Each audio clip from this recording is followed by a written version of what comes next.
ଶେଷରେ ସେମାନେ ଯେଉଁ ଦିନ ପାଇଁ ୱେଟ୍ କରିଥିଲେ ସେଦିନ ଆସିଲା। ସେମାନଙ୍କ ପ୍ରେମ ସଫଳ ହେଇଛି। ଦୁହେଁ ଆଜି ଦୁହିଁଙ୍କର ହେଇଯିବେ। ଏତେ ଦିନର ବିଚ୍ଛେଦ ପରେ ତାଙ୍କ ମିଳନ। ଏତେ ଦୂରେ କ'ଣ ପାଇଁ ନେହା ବସିଛ? ଯେଉଁ ଦିନ ପାଇଁ ୱେଟ୍ କରିଥିଲେ ଆଜି ସେ ଦିନ। ରାହୁଲ ପାଖକୁ ଆସି ନେହାକୁ ସିଧା କୋଳକୁ ଭିଡ଼େଇ ଆଣିଲା। ଆଉ ତା ଗାଲରେ ଗୋଟେ ଚୁମା ଦେଇ ତାକୁ ଜୋରସେ। ରାତି ପ୍ରାୟ 11ଟା। ମୋବାଇଲ ସ୍କ୍ରିନରେ ଗୋଟିଏ ମେସେଜ ଆସିଲା। ଶୋଇଗଲ କି? ମେସେଜଟି ଦେଖି ରାହୁଲଙ୍କ ମୁହଁରେ ହସ ଆସିଗଲା। ସେ ତୁରନ୍ତ ଉତ୍ତର ଦେଲା, ନା, ତୁମ ଫୋନକୁ ଅପେକ୍ଷା କରୁଥିଲି। ସେପଟୁ ଆସିଲା, ମିଛ କହୁଛ, ନିଶ୍ଚୟ ମୋତେ ମନେ ପଡ଼ୁନଥିଲା। ରାହୁଲ ହସି କହିଲା, ମନେ ପଡ଼ିବା ପାଇଁ ତୁମେ କେବେ ମୋ ପାଖରୁ ଦୂରେଇ ଯାଇଛ କି?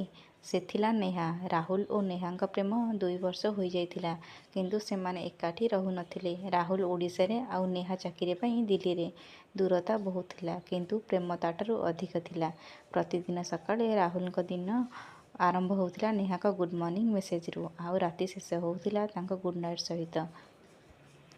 କିନ୍ତୁ ଦିନ ସବୁବେଳେ ସମାନ ନଥିଲା। ଗୋଟିଏ ଦିନ ନେହା ଫୋନ୍ ଉଠାଇଲା ନାହିଁ। ଗୋଟିଏ ଘଣ୍ଟା, 2 ଘଣ୍ଟା, 3 ଘଣ୍ଟା ବିତିଗଲା। ରାହୁଲଙ୍କ ମନରେ ଅନେକ ପ୍ରଶ୍ନ ଆସିଲା। କ'ଣ ହେଲା? ମୋ ଉପରେ ରାଗିଛ କି? ନା କି ତା ଜୀବନରେ ଆଉ କେହି ଆସିଗଲେ? ଶେଷରେ ନେହାଙ୍କ ଫୋନ୍ ଆସିଲା। ତାଙ୍କ କଣ୍ଠସ୍ୱର ଶୁଣି ରାହୁଲ ବୁଝିଗଲା କିଛି ଠିକ୍ ନାହିଁ। କ'ଣ ହେଲା?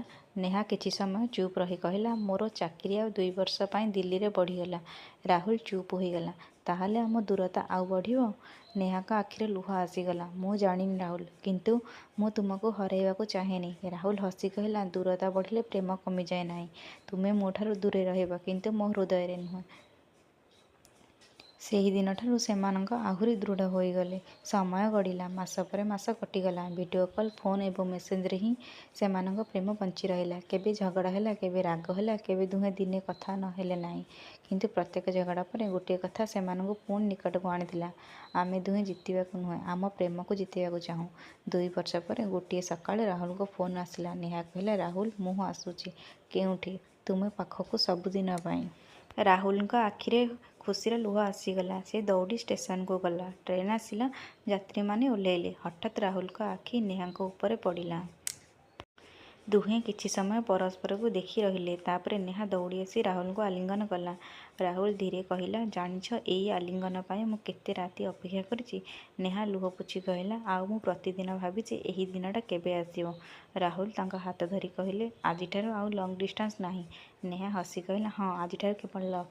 ସତ ପ୍ରେମର ଦୂରତା ଥାଇପାରେ, ଅପେକ୍ଷା ଥାଇପାରେ, ଝଗଡ଼ା ଥାଇପାରେ, କିନ୍ତୁ ଯଦି ଦୁଇଟି ହୃଦୟ ପରସ୍ପର ପ୍ରତି ସତ୍ୟ ଥାଏ, ତେବେ 1000 କିଲୋମିଟର ଦୂରତା ମଧ୍ୟ ସେମାନଙ୍କୁ ଅଲଗା କରିପାରିବ ନାହିଁ। ଘରେ ସେମାନେ ତାଙ୍କ ପ୍ରେମ ବିଷୟରେ କହିଲେ। ସମସ୍ତେ ରାଜି ହେଲେ। ଶେଷରେ ତାଙ୍କ ବାହାଘର ଧୁମ୍‌ଧାମରେ କଲେ। ବାହାଘର ସରିଲା। ଶେଷରେ ସେମାନେ ଯେଉଁ ଦିନ ପାଇଁ ୱେଟ୍ କରିଥିଲେ ସେହି ଦିନ ଆସିଲା। ସେମାନେ ପ୍ରେମ ସଫଳ ହେଇଛି। ଦୁହେଁ ଆଜି ଦୁହିଁଙ୍କର ହୋଇଯିବେ। ଏତେ ଦିନର ବିଚ୍ଛେଦ ପରେ ତାଙ୍କ ମିଳନ। ଏତେ ଦୂରେ କ'ଣ ପାଇଁ ନେହା ବସିଛ? ଯେଉଁ ଦିନ ପାଇଁ ୱେଟ୍ କରିଥିଲ ଆଜି ସେହି ଦିନ। ରାହୁଲ ପାଖକୁ ଆସି ନେହାକୁ ସିଧା କୋଳକୁ ଭିଡ଼ି ଆଣିଲା। ଆଉ ତା ଗାଲରେ ଚୁମା ଦେଇ ତାକୁ ଜୋରସେ କୁଣ୍ଢେଇ ପକାଇଲା। ଆଉ ସବୁଦିନ ପାଇଁ ଦୁହେଁ ଦୁହିଁଙ୍କର ହେଇଗଲେ।